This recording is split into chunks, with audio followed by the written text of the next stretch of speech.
మన తెలుగు ఫిలిం ఇండస్ట్రీలో ఉన్నంత మంది కామెడీ యాక్టర్స్ మరే ఇండస్ట్రీలోనూ లేరు, ఉండబోరు అని ఖచ్చితంగా చెప్పొచ్చు.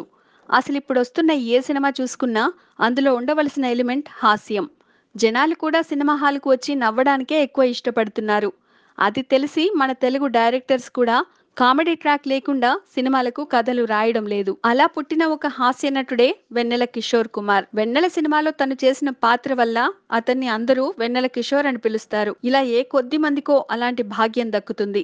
సుత్తువేలు, సాక్షి రంగారావు, పాయే బాబుమోహన్, శుభలేఖ సుధాకర్ అలా తొలి సినిమాను ఇంటి పేరుగా మార్చుకుని ప్రసిద్ధి చెందినవారే. ఇకపోతే కిషోర్ శైలి ఇప్పుడున్న అందరి హాస్య నటుల నటన కన్నా ఆధునికంగా ఉంటుంది. తన చతురతను మాటలతో పాటుగా తన అభినయంతో కూడా చాలా చక్కగా సూక్ష్మమైన ఎక్స్ప్రెషన్లను కూడా బాగా పలికించగలడు. అందుకే తన సినిమాల హిట్ ఫ్లాప్లతో సంబంధం లేకుండా కిషోర్ కి మంచి గుర్తింపు తీసుకువచ్చాయి. తాజా సినిమాలు మజ్ను, ఎక్కడికి పోతావు చిన్నవాడా, నిన్ననే విడుదలైన కేశవ, ఇప్పుడు విడుదలైన రారండోయ్ వేడుక చూద్దాం సినిమాలలో మనోడు టాకింగ్ పాయింట్ అయిపోయాడు. టాప్ కమెడియన్స్ అందరూ ఒక్కొక్కరిగా తమ తారా స్థాయి నుండి నెమ్మదిగా కిందకు వస్తుంటే కిషోర్ ఒక్కో మెట్టు పైకి ఎక్కుతున్నాడు. ఒకానొకప్పుడు బ్రహ్మానందం లేనిదే ఒక సినిమా కూడా ఉండేది కాదు. ఆ తర్వాత కొన్నాళ్ళు 30 ఇయర్స్ పృథ్వీ కూడా టాప్ ఫామ్ లోకి వచ్చాడు. కానీ ఇప్పుడు ఫోకస్ కాస్త వెన్నెల కిషోర్ పై పెట్టింది తెలుగు సినిమా.